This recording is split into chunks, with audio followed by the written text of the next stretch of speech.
আজকের এই আলোচনায় আমরা এমন একটা বিষয় নিয়ে কথা বলবো যা নিয়ে আমরা হয়তো খুব একটা ভাবিই না।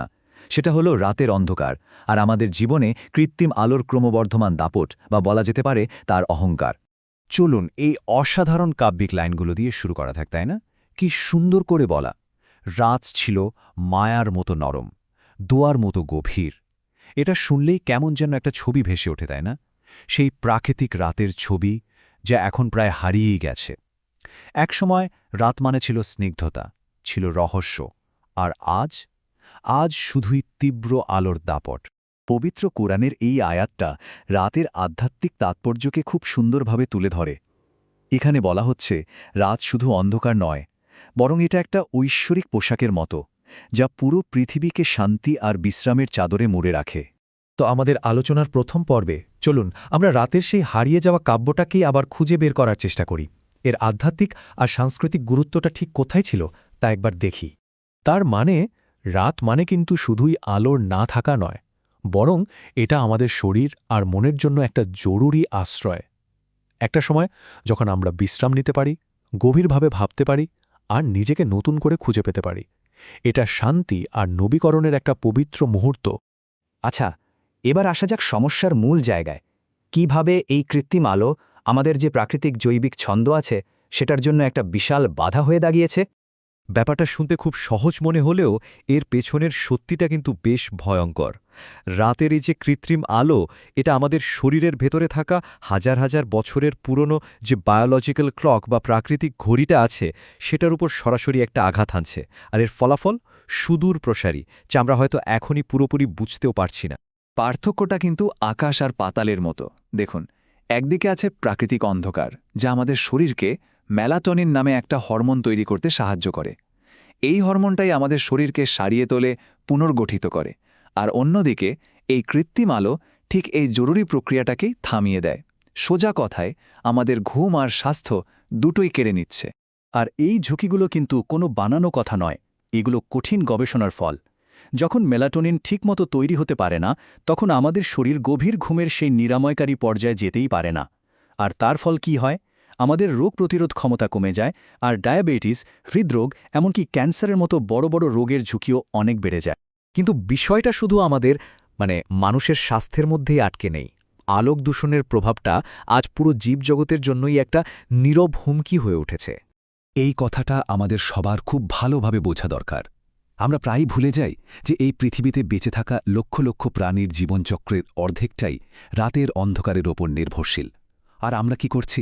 আমরা সেই অর্ধেক জগৎটাকে তাদের কাছ থেকে কেড়ে নিচ্ছি, মুছে দিচ্ছি। একবার শুধু ভাবুন সেই পরিযায়ী পাখিদের কথা, যারা লক্ষ লক্ষ বছর ধরে রাতের আকাশে তারা দেখে পথ চিনে এক দেশ থেকে আরেক দেশে পাড়ি জমিয়েছে। আজ আমাদের শহরের এই কৃত্রিম আলো তাদের জন্য একটা বিভ্রান্তিকর মৃত্যুফাঁদ ছাড়া আর কিছুই নয়। আবার অন্যদিকে লাখ লাখ পোকামাকড় এই আলোর টানে এসে মারা যাচ্ছে, যার মানে হলো আমাদের পুরো খাদ্য শৃঙ্খলের ভিত্তিটাই কিন্তু নড়ে যাচ্ছে।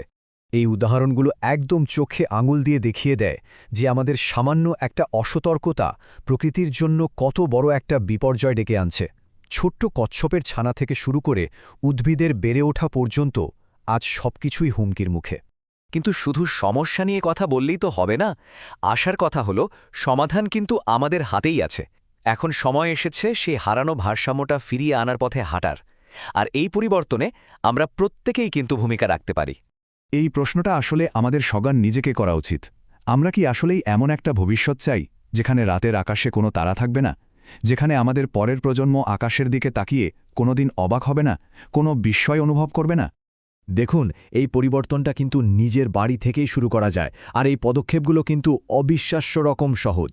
রাতে যখন একটা অপ্রয়োজনীয় বাতি নেভানো হয়, তখন শুধু বিদ্যুৎই বাঁচে না, বরং প্রকৃতিকে তার সেই হারানো রাতটা ফিরিয়ে দেওয়ার দিকে এটা একটা ছোট্ট কিন্তু খুব শক্তিশালী পদক্ষেপ। হ্যাঁ, ব্যক্তিগত উদ্যোগ তো দরকারই, কিন্তু তার পাশাপাশি সম্মিলিত প্রচেষ্টাও লাগবে। যখন একটা পুরো কমিউনিটি মিলে ডার্ক স্কাই নাইট বা তারার রাত পালন করে, তখন সেটা কিন্তু পৌরসভাকে পরিবেশবান্ধব আলো লাগানোর জন্য উৎসাহিত করে। এভাবেই ছোট ছোট পরিবর্তনগুলো একসাথে হয়ে বড় আকার নেয়। এই সহজ চেকলিস্টটা আমাদের প্রতিদিনের অভ্যাসগুলোকে নতুন করে ভাবতে সাহায্য করতে পারে। নিজেকে একবার এই প্রশ্নগুলো করে দেখাই যাক না, মনে রাখতে হবে এই ছোট ছোট পরিবর্তনগুলোই কিন্তু একসাথে মিলে একটা বিশাল পার্থক্য গড়ে তুলতে পারে। আলোচনার একদম শেষে এসে চলুন আমরা আবার সেই মূল আধ্যাত্মিক আর দার্শনিক দৃষ্টিকোণটাতে ফিরে যাই। অন্ধকারকে ভয় পাওয়া নয়, তাকে আলিঙ্গন করার মধ্যেই কিন্তু আসল জ্ঞান লুকিয়ে আছে। যেমন ধরুন তাওবাদী দর্শন, সেখানে রাত হল ইন মানে শীতল, গ্রহণকারী, অন্তর্মুখী এক শক্তি, আর দিন হল ইয়াং, উষ্ণ, সক্রিয় আর বহির্মুখী শক্তি। এই দুটো শক্তির ভারসাম্যের উপরেই কিন্তু সুস্বাস্থ্য আর সম্প্রীতি নির্ভর করে। কিন্তু আমরা করছি ঠিক তার উল্টোটা। যখন আমরা রাতকে জোর করে দিনের আলো দিয়ে ভরিয়ে দিচ্ছি, তখন প্রকৃতির এই মৌলিক ভারসাম্যটাকেই ভেঙে দিচ্ছি। আর এর ফল আমাদের সমাজে জন্ম নিচ্ছে এক অন্তহীন অস্থিরতা, ক্লান্তি আর প্রকৃতির সাথে একটা গভীর বিচ্ছিন্নতা। এই প্রার্থনাটা আমাদের বিনয়ী হতে শেখায়। এটা শুধু একটা প্রার্থনা নয়, এটা প্রকৃতির প্রতি আমাদের যে একটা দায়িত্ব আছে সেটারই এক গভীর উপলব্ধি। আর এটাই হলো আজকের আলোচনার সবচেয়ে বড় বার্তা। আসুন আমরা অন্ধকারকে শত্রু না ভাবি, বরং তাকে সৃষ্টির একটা অপরিহার্য অংশ হিসাবে সম্মান করি। কারণ যে সমাজ অন্ধকারকে সম্মান করতে জানে, সেই সমাজই আসলে শান্তি, সুস্বাস্থ্য আর আধ্যাত্মিক ভারসাম্যের দিকে এগিয়ে যেতে পারে।